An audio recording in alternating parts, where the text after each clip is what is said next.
Welcome back to big debate. Ramarao garu, ఇప్పుడు ఇందాక రఫీ గారు చెప్పారు, మనం అలాగే తులసిరెడ్డి గారు కూడా కొన్ని అనుమానాలు వ్యక్తం చేశారు. అంటే పెట్టుబడులు సరే మీ హయాంలో ఏం జరిగింది అదొక చర్చ, విమర్శ, రాజకీయ విమర్శలు కాకుండా ఎవరైనా ఆ రాష్ట్రం అభివృద్ధి చెందాలని కోరుకుంటాం అనుకుందాం. అయితే గత 2 ఏళ్ళుగా ఒక గట్టి ప్రయత్నం అయితే జరుగుతున్నది కొత్త ప్రభుత్వం వచ్చిన తర్వాత. అందులో కేంద్రంలో ఉన్న ప్రభుత్వంతో కూటమి ఉన్న ప్రభుత్వం నడుస్తుంది ఏపీలో. కొంత సానుకూలత ఉన్నది. అయితే పోటీ విపరీతంగా ఉన్నది.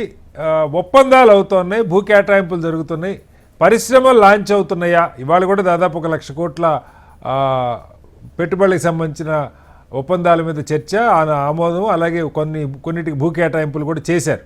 గతంలో కూడా చాలా జరిగినాయి. ఇప్పుడు దాదాపు 10 లక్షల కోట్ల పెట్టుబడులకు సంబంధించిన ఒప్పందాలు వివిధ దశల్లో ఉన్నట్టుగా చెప్తా ఉన్నారు. ఏంటి మీకున్న సమాచారం?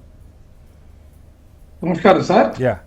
ఇక్కడ కూటమి ప్రభుత్వం అనేది మనం చెప్పుకుంటా ఉన్నాం సార్. రాష్ట్రంలోను కేంద్రంలోను కూటమి ప్రభుత్వం అంటున్నాం. కానీ భారతీయ జనతా పార్టీ విషయానికి వస్తే ఆ పార్టీ ప్రధానమైనటువంటి నాయకత్వం వహిస్తుంది కాబట్టి ఎన్డీఏకి వాళ్ళంతా కూడా ఉత్తరాదికి చేసినటువంటి కేటాయింపులు కానీ వాళ్ళకి ఇచ్చినటువంటి ప్రాధాన్యత కానీ దక్షిణాది రాష్ట్రాలకు ఎవరు అనేది మనం గత అనుభవ దృష్ట్యా మనం చూస్తా ఉన్నాం సార్.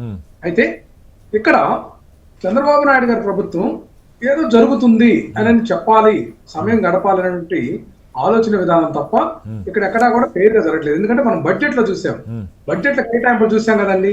ఎక్కడా కూడా మన రాష్ట్రానికి ఏదైతే రావాల్సినటువంటి వాటా ఇస్తే తప్ప మిగతా అడిషనల్ గా ఇచ్చినటువంటి సందర్భాలు చాలా తక్కువ. ఏదైనా సరే అమరావతికి కానీ మిగతా ప్రాజెక్టులకు కానీ మేము రుణం సమకూరుస్తాం తప్ప గ్రాంట్ల రూపంలో ఏమి ఇవ్వమని తేటతెల్లం చేసి అప్పుడు కూడా ఎక్కడ మాట్లాడకుండా చప్పట్లు కొట్టారు వీళ్ళు, ముఖ్యమంత్రి గారు కానీ ఈ ప్రభుత్వ పెద్దలు కానీ.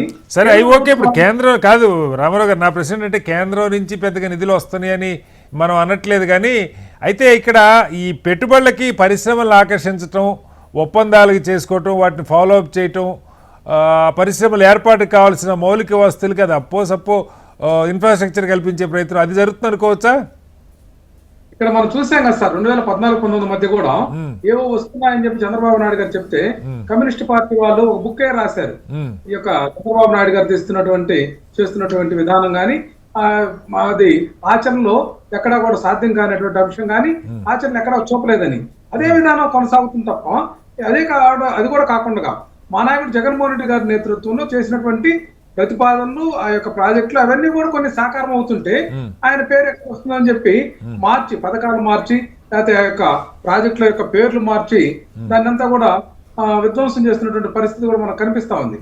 ఉదాహరణకు మనం చూస్తున్నామండి, గూగుల్ డేటా సెంటర్ ఏదైతే అదానీ గ్రూప్ తోటి మా నాయకుడు జగన్మోహన్ రెడ్డి గారు ఎప్పుడో చేసినటువంటి ప్రతిపాదన ఈ రోజు వస్తే అదానీ అనేటువంటి పేరును దాచిపెట్టి వీళ్ళు చేసినటువంటి ప్రచారం చూస్తే నేరుగా అదానీ గారి రంగంలో దిగి దాని యొక్క డేటా సెంటర్ యొక్క గుర్తంతా ఇప్పినటువంటి పరిస్థితి మనం చూస్తున్నాం కదా సార్.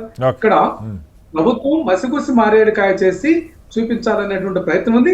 ఇది ఖచ్చితంగా తేటతెల్లం అవుతుంది. ఈ రోజు ముఖ్యమంత్రి గారు స్వయాన 45 మంది ఎమ్మెల్యేల మీద వాళ్ళు అవినీతి అక్రమాలు కూరుకుపోరని మాట్లాడుతున్నారంటే వాస్తవంగా 150 మంది ఎమ్మెల్యేలు ఉన్నారు.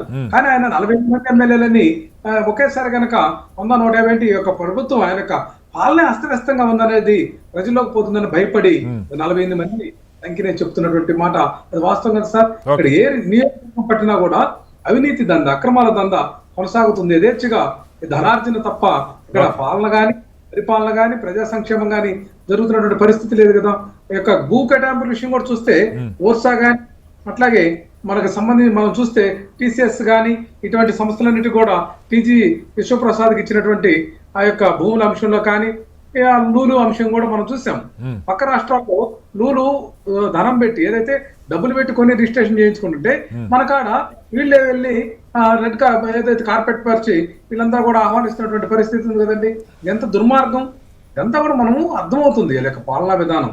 అట్లాగే ప్రజా సంక్షేమ విషయంలో మీ హయాంలో కాదు సార్, మీ హయాంలో ఇందాక రఫీ గారు చెప్పారు వైసీపీ 5 ఏళ్ల హయాంలో ఒక్క పరిశ్రమ రాగా ఉన్నవి వెళ్ళిపోయినాయి, ఇంక్లూడింగ్ అదానీ కావచ్చు, లేకపోతే అమర్రాజే కావచ్చు, ఇంకా కొన్ని లులు కావచ్చు, కొన్ని కంపెనీల పేర్లు ప్రస్తావించారు ఆయన. ఏంటి నిజంగా ఆ పరిస్థితేనా? ఇస్తాను రఫీ గారు మళ్ళీ ఇస్తాను.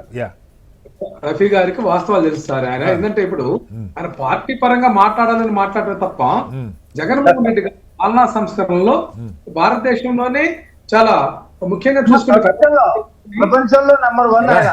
రఫీ గారు ప్లీజ్ ఒక్క నిమిషం మాట్లాడండి, మళ్ళీ మీకు ఇస్తాను.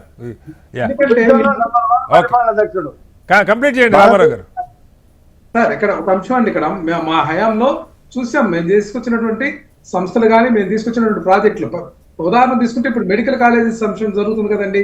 17 మెడికల్ కాలేజీలు తీసుకొచ్చి పారదర్శకంగా ఏదైతే పేద వర్గాలకు కూడా వాళ్ళ యొక్క ఇళ్లలో నుంచి కూడా రఫీ గారు ఒక్క నిమిషం, రఫీ గారు మాట్లాడండి, మీకు ఇస్తాను ప్లీజ్, కొంచెం ఓపిక పట్టండి. అది తక్కువ బడ్జెట్ తోటి పూర్తయ్యేటటువంటి కాలేజీలు ఒక పక్కేమో P4 అని చెప్తారు. P4 లో చేపట్టారు కదా, మళ్ళీ దాన్ని P3 గా డైవర్ట్ చేస్తారు. అంటే వాళ్ళకి ఇష్టం లేనటువంటి అంశాలేమో P3లు, ఇష్టమైనటువంటి అంశాలేమో P4లని, ఈ విధంగా వాళ్ళలోనే కన్ఫ్యూజన్ ఉంది సార్. ఇక మెడికల్ కాలేజీలు చేపట్టడంలో ఈ ప్రభుత్వం కేవలం జగన్మోహన్ రెడ్డి గారికి పేరు వస్తుందేమో, జగన్మోహన్ రెడ్డి గారు చేపట్టినటువంటి ప్రాజెక్టులు మనం కంటిన్యూ చేయకూడదు, ఇదే కదండి వీళ్ళు చేస్తున్నటువంటి. రైట్ సార్, టైం తక్కువ ఉంది.